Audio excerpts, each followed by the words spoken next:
What happens when a seasoned actor known for his sharp wit meets a talk show host determined to make headlines at any cost? The result is television gold that nobody saw coming. And what unfolded on The View became one of the most uncomfortable moments in daytime television history. Before we dive into this incredible story, make sure to hit that subscribe button and drop a comment below telling us about your most awkward television moment you've ever witnessed. Because this one is going to blow your mind. It was supposed to be a routine promotional interview. Russell Crowe had appeared on countless talk shows over his decades-long career, promoting everything from epic historical dramas to intimate character studies. The View, with its panel of opinionated co-hosts, seemed like just another stop on the publicity tour for his latest film. But Joy Behar had other plans that morning, and what started as a simple conversation about acting quickly spiraled into something much more intense. The atmosphere in the studio was already charged before Crowe even took his seat. Behind the scenes, production assistants had whispered about Behar's mood that morning. She had arrived early, pacing in her dressing room, muttering about making this interview memorable. The previous week's ratings had been disappointing, and there was pressure from network executives to create more buzz-worthy moments. Behar, never one to shy away from controversy, saw this as her opportunity to shake things up. When Crowe walked onto the set, the audience applauded enthusiastically. He waved with his characteristic confident smile, seemingly unaware of what awaited him. The other co-hosts, Whoopi Goldberg, Sarah Haynes, and Alyssa Farah Griffin, greeted him warmly, discussing his latest project with genuine interest. But Behar sat back in her chair, arms crossed, studying him like a predator sizing up prey. "Russell, welcome back to The View," Whoopi began, her tone friendly and professional. "Tell us about this new film you're in. It looks absolutely fascinating." Crowe settled into his chair comfortably, launching into a well-practiced explanation of his character's journey and the challenges of filming in remote locations. His deep voice filled the studio as he described the months of preparation he had undergone for the role. The audience listened intently, and even the camera operators seemed drawn into his storytelling. "The thing about this character," Crowe continued, "is that he represents something we've lost in modern society. A sense of honor, of doing what's right, even when it costs you everything. I think audiences are hungry for that kind of authentic heroism." That's when Behar struck. "Oh please," she interrupted, her voice dripping with disdain. "Authentic heroism? From someone who's made a career out of playing pretend? Let's talk about real heroism, shall we? Like standing up for women's rights, instead of just playing tough guys on screen." The studio fell silent. The other co-hosts exchanged uncomfortable glances. Crowe's expression shifted slightly, his friendly demeanor replaced by something more guarded, but his voice remained calm and measured. "I'm sorry, Joy, but I'm not sure I understand what you're getting at. Are you suggesting that actors can't have opinions about moral courage?" God. God. God. Behar leaned forward aggressively, sensing what she thought was weakness. "I'm suggesting that it's easy to talk about honor and doing what's right when you're reading lines someone else wrote for you. But when it comes to real-world issues, where's that same energy? Where were you during the women's marches? Where's your voice on reproductive rights?" "Well," Crowe replied, his tone still remarkably even, "I wasn't aware that my appearance here today required a political litmus test. I thought we were here to discuss filmmaking and storytelling." "Everything is political, Russell," Behar shot back, her voice rising. "Your silence is a statement. Your privilege is showing. And frankly, it's disappointing. I expected more from someone of your stature." The audience began to murmur uncomfortably. Whoopi tried to intervene, but Behar waved her off dismissively. She was in full attack mode now, and nothing was going to stop her from making her point. "Joy," Crowe said carefully, "I appreciate your passion for these issues, but I think you might be making some assumptions about me that aren't entirely accurate." "Am I?" Behar's voice was sharp now, cutting. Then, enlighten us, Russell. Tell us about all the causes you've championed. Tell us about your activism. Because from where I'm sitting, all I see is another privileged white man who thinks he can coast on his fame without taking any real stands. The other co-hosts looked mortified.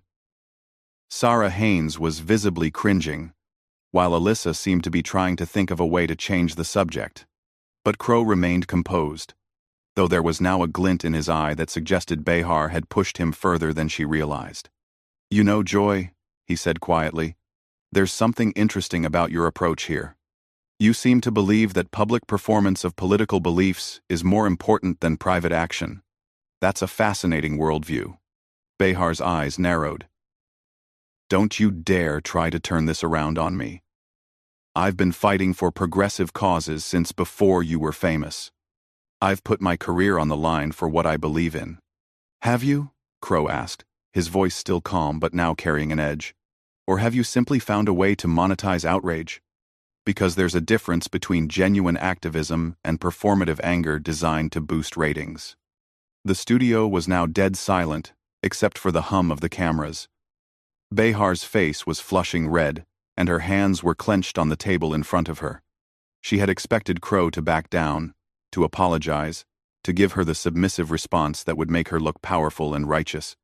Instead, he had just suggested that her entire persona was nothing more than calculated theater.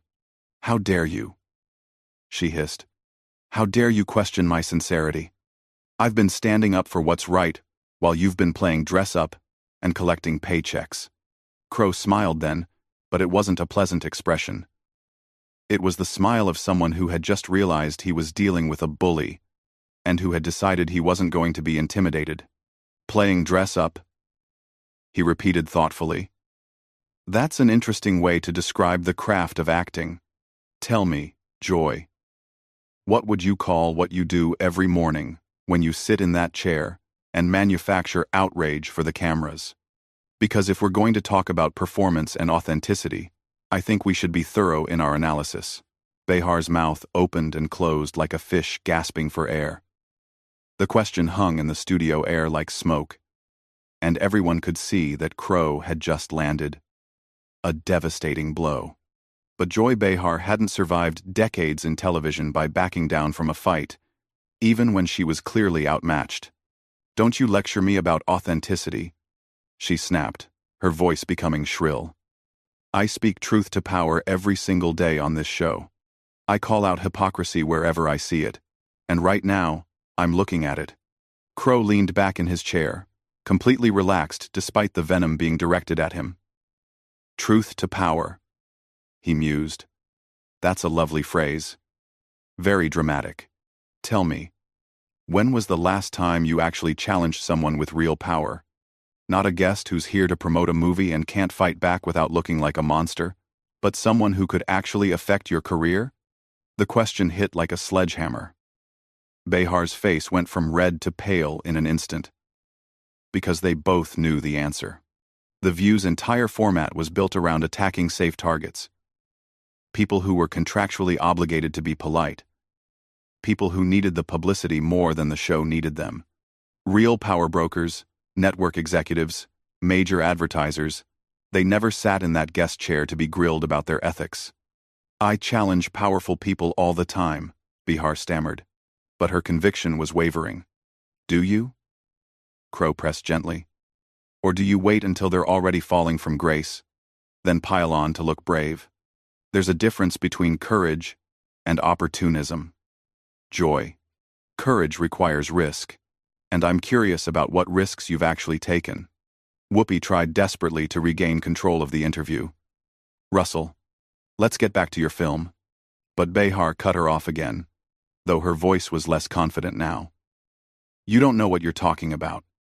You don't know the first thing about my career or my values." "Actually," Crowe said, pulling out his phone with deliberate slowness, "I know quite a bit. You see, when someone ambushes me on live television, I like to understand who I'm dealing with. So this morning, while you were preparing your attack, I was doing some research." The color drained completely from Behar's face, The other hosts looked terrified. In an age where every public statement was archived forever, having someone actually fact-check you in real time was a nightmare scenario for any television personality. "What are you doing?" Behar asked, her voice now smaller, uncertain. "Well," Crowe began, scrolling through his phone. "I found it fascinating that someone so passionate about women's rights was completely silent when your own network was covering up harassment scandals. Not a single tweet, not a single statement on this very show. Very interesting pattern of selective outrage." "That's not fair," Behar protested weakly. "There are things happening behind the scenes that you don't understand." "Oh, I understand perfectly," Crowe replied smoothly. "You pick fights with people who can't fight back, and you stay silent when speaking up. Might actually cost you something. It's quite brilliant, actually. All the appearance of moral courage, with none of the actual risk." The audience was completely silent now. This had gone far beyond uncomfortable television into something genuinely devastating. Sarah Haynes was staring at her hands, unable to watch. Alyssa was trying to signal the producers to cut to commercial, but the cameras kept rolling. "You're twisting everything," Behar said desperately, "taking things out of context." "Am I?" Crowe asked. "Let's talk about context then. You've spent the last 10 minutes attacking me for not being activist enough, suggesting I'm somehow morally deficient because I don't perform my politics the way you think I should. But when someone examines your own record using the same standards, suddenly context matters." "This is ambush journalism," Behar accused, but her voice lacked any real force. Crowe laughed, a genuine sound of amusement. "Ambush journalism? Joy, you literally ambushed me the moment I sat down. You had this attack planned before I even walked on stage. The only difference is that I came prepared to defend myself. And apparently, you didn't expect that." "I don't have to defend myself to you," Behar said, but it sounded hollow even to her own ears. "No, you don't," Crowe agreed pleasantly. "But you do have to defend yourself to your audience. These people tune in because they trust you to be honest with them. They believe you when you claim to be fighting for justice and equality. Don't you think they deserve to know whether that's actually true?" "No, John. No." Behar's hands were shaking now. She looked around desperately for support from her co-hosts, but they were all studying their notes or staring off into space, clearly wanting no part of this destruction. "You're just angry because I called you out," she tried weakly. "Called me out on what exactly?" Crowe asked. "You made a series of assumptions about my character and my politics without knowing anything about me beyond what you've seen in movies. Then when I pointed out the flaws in your reasoning, you accused me of being defensive. It's a fascinating strategy, actually. Attack someone, then when they respond, claim they're proving your point by defending themselves." "That's not what I did," Behar protested. "Isn't it?" Crowe pulled up something else on his phone. "Because I'm looking at your Twitter feed from last month, where you used almost the exact same playbook against a young actress who dared to question one of your political positions. Attack, then claim the response proves you were right all along. It's quite a system you've developed." The studio was now so quiet you could hear the air conditioning running. This wasn't television anymore. This was a public dissection. Behar looked around desperately, realizing that she had picked a fight with someone who had not only refused to be intimidated, but had come armed with facts and a level of preparation she never expected. "I think we should take a break," Whoopi finally managed to say, her voice tight with tension. "No," Crowe said firmly but politely. "I think Joy wanted to have a conversation about authenticity and moral courage. I think we should finish that conversation. Unless, of course, she's changed her mind about the importance of speaking truth to power." Behar's eyes darted to the cameras, realizing that millions of people were watching her credibility crumble in real time. She had built her entire career on being the tough questioner, the one who held people accountable. But now, She was the one being held accountable. And she had no idea how to handle it. "This isn't fair," she whispered. And for the first time, her voice carried a note of genuine desperation. Crowe looked at Behar with something that might have been pity. "Fair," he repeated softly. "You know, Joy, that's exactly the word I was hoping you'd use, because it gives me the perfect opportunity to talk about what's actually fair." Behar seemed to sense that something terrible was coming, but she was trapped. The cameras were still rolling. The audience was watching, and she had nowhere to hide. "Is it fair," Crowe continued, his voice calm and measured, "to ambush a guest on live television with personal attacks designed to humiliate them for your own entertainment? Is it fair to assume the worst about someone you've never met based on nothing more than your own prejudices? Is it fair to build a career on tearing people down while hiding behind the pretense of moral superiority?" Each question hit like a physical blow. Behar's breathing was becoming shallow, and sweat was visible on her forehead despite the studio's air conditioning. "You wanted to talk about privilege," Crowe said, putting his phone away and looking directly at her. "So let's talk about it. You have the privilege of this platform, this microphone, this audience. You have the privilege of attacking people who can't really fight back without destroying their own careers. And you've used that privilege to become exactly the kind of bully you claim to oppose." "Stop," Behar whispered, but her voice was barely audible. "You asked me about my activism," Crowe continued relentlessly. "Would you like to know what I actually do? Not the performative social media posts or the carefully staged photo opportunities, but the actual work? I fund education programs for underprivileged children in rural Australia. I've quietly donated millions to women's shelters without ever seeking credit for it. I mentor young actors who are struggling with addiction and mental health issues. But you'll never see me tweeting about it, because I don't believe genuine compassion requires an audience." The contrast was devastating. While Behar had spent years broadcasting her supposed virtue to anyone who would listen, Crowe had been actually doing the work without fanfare or recognition. The audience was beginning to murmur, and not in support of their host. "You want to know the difference between us, Joy?" Crowe asked. "You perform activism. I actually practice it. You shout about justice while I quietly work toward it. You attack people on television while I help them in real life.